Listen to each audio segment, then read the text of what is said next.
Assalamualaikum warahmatullahi wabarakatuh. Perkenalkan, nama saya Yayang Saputra, NIM 2102111850. Di sini saya akan menjelaskan tentang manajemen risiko, yang mana untuk memenuhi tugas individu mata studi pengantar bisnis. Baiklah, di sini saya akan menjelaskan yang pertama, yaitu pengertian risiko dan manajemen risiko. Untuk pertama, kita akan melihat tentang pengertian manajemen. Menurut Mary Parker Fowler, manajemen merupakan seni dalam menyelesaikan sesuatu melalui orang lain.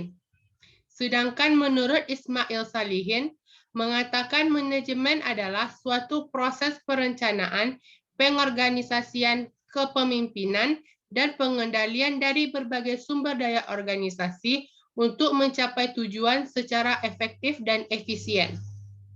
Maka dapat kita simpulkan bahwa manajemen adalah proses pencapaian tujuan organisasi dengan cara yang efektif melalui perencanaan, pengorganisasian, pengarahan, dan pengendalian sumber daya organisasi agar mendapatkan hasil yang lebih baik sesuai dengan yang kita harapkan.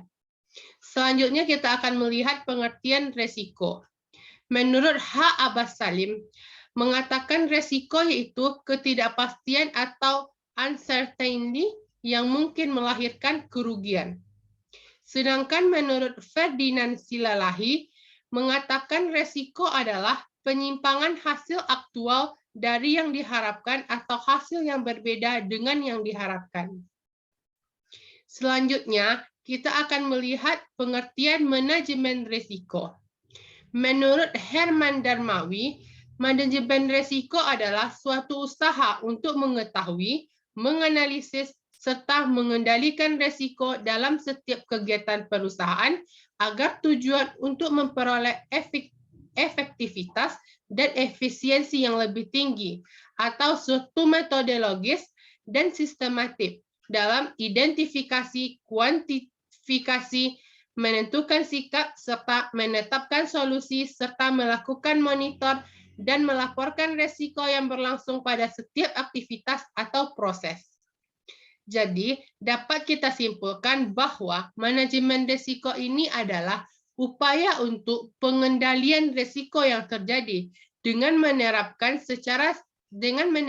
cara-cara yang sistematis agar kerugian dapat dihindari atau diminimalisirkan, bahkan bisa kita hindari. Selanjutnya kita akan melihat jenis-jenis risiko.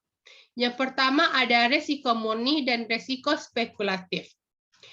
Risiko murni ini adalah risiko yang terjadi yang menimbulkan kerugian saja, tidak mendapatkan keuntungan bagi kita. Contohnya saja yaitu risiko kebakaran. Selanjutnya ada spekulatif risk. Adalah risiko yang bila terjadi dapat menimbulkan kerugian sekaligus mendatangkan keuntungan bagi kita.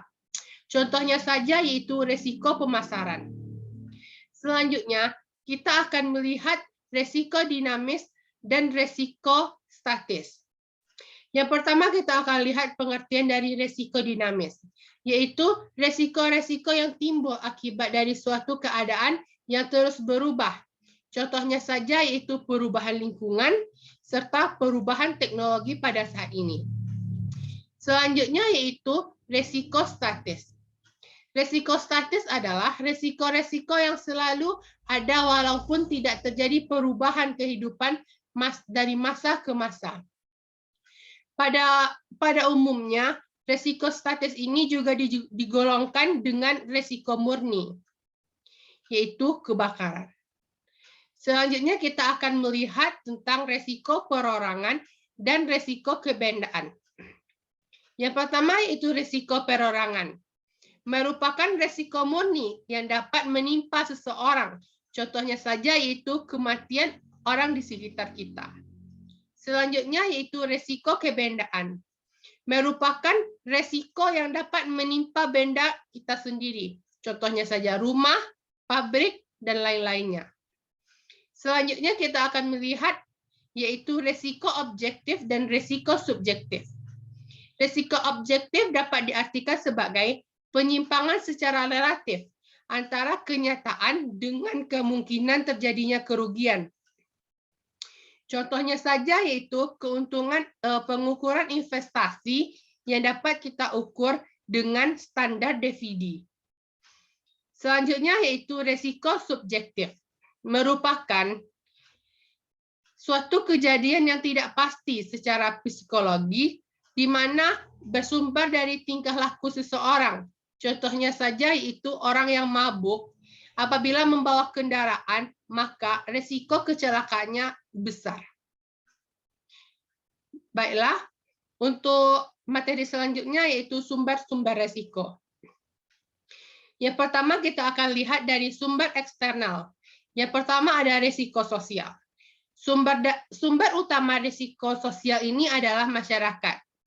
Artinya, tindakan orang-orang menciptakan kejadian yang menyebabkan penyimpangan yang merugikan kita. Misalnya saja yaitu perjudian, seseorang yang mabuk, dan lain sebagainya. Itu semua yaitu kejadian itu semua merupakan risiko sosial yang berdampak pada sekitarnya. Selanjutnya yaitu risiko fisik. Risiko fisik ini digolongkan menjadi dua, yaitu fenomena alam dan fenomena buatan. Dalam fenomena alam, contohnya saja yaitu gunung meletus, yang dapat menyebabkan risiko dari abu vulkaniknya akan menyebabkan risiko di sekitar kawasan gunung tersebut.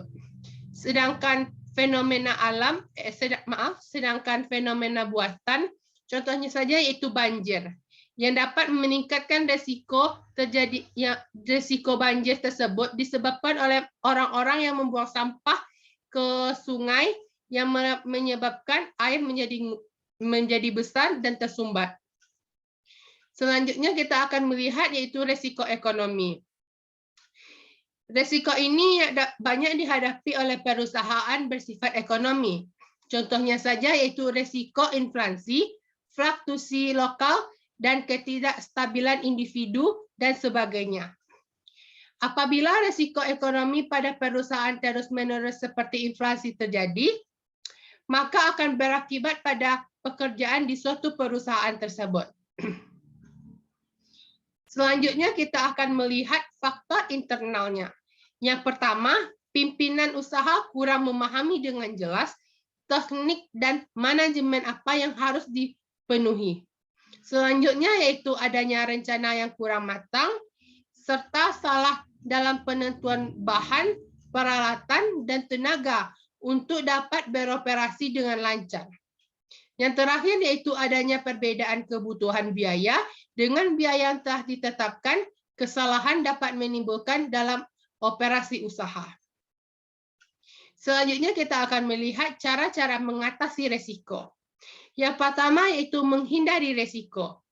Salah satu cara mengendalikan risiko dengan cara menghindari harta, orang, atau kegiatan dari exposure terhadap risiko dengan cara.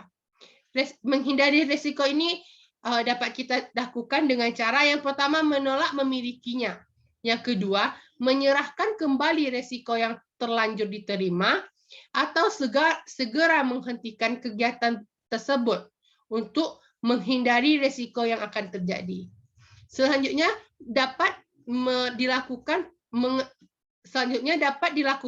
pengendalian risiko. Pengendalian risiko ini dapat dijalankan dengan merendahkan kans untuk terjadinya kerugian. Selanjutnya, mengurangi keparahan jika kerugian itu memang terjadi. Ya, selanjutnya yaitu tindakan pencegahan kerugian atau tindakan berpengaruh kerugian. Adapun yang dapat kita lakukan dengan menurut lokal pada kondisi-kondisi yang akan kontrol. Yang kedua yaitu menurut timing. Selanjutnya yaitu pemisahan. Yang dimaksud dengan pemisahan di sini ialah memisahkan harta atau kemungkinan terjadinya risiko yang besar, sehingga apabila terjadi risiko itu, maka dampaknya sangat kecil bagi kita. Selanjutnya yaitu kombinasi atau pooling. Salah satu cara perusahaan mengkombinasi resiko adalah dengan perkembangan internal. Misalnya saja yaitu perusahaan angkutan memperbanyak jumlah truk. Satu perusahaan merger dengan perusahaan lainnya. Perusahaan asuransi mengkombinasikan resiko murni dengan cara menanggung resiko sejumlah besar orang atau perusahaan. Selanjutnya yaitu pemindahan resiko. Pemindahan resiko ini dapat dilakukan dengan 3 cara. Yang pertama, harta milik atau kegiatan yang menghadapi resiko dapat dipindahkan kepada pihak lain, baik dinyatakan dengan tegas maupun berikut dengan transaksi atau kontrak. Yang kedua adalah resiko itu sendiri yang dipindahkan. Contohnya saja yaitu pada suatu kasus persewaan gedung, penyewa mungkin sanggup mengalihkan kepada pemilik berkenaan tanggung jawab kerusakan gedung tersebut karena ulah si penghuni. Yang ketiga yaitu suatu risk financing transfer, yaitu menciptakan suatu loss exposure untuk ditransfer. Contohnya yaitu dengan pembatasan. Contohnya saja yaitu dengan terjadinya transfer right atau resiko ini, sehingga kemungkinan kecil terjadinya resiko itu bagi kita sangat kecil dan dapat menguntungkan bagi kita apabila resiko tersebut terjadi. Faktor atau kerugian bagi kita tidaklah besar. Baiklah, hanya sekian yang dapat saya sampaikan. Apabila ada kesalahan, saya mohon maaf. Wabillahi taufiq wal hidayah. Assalamualaikum warahmatullahi wabarakatuh.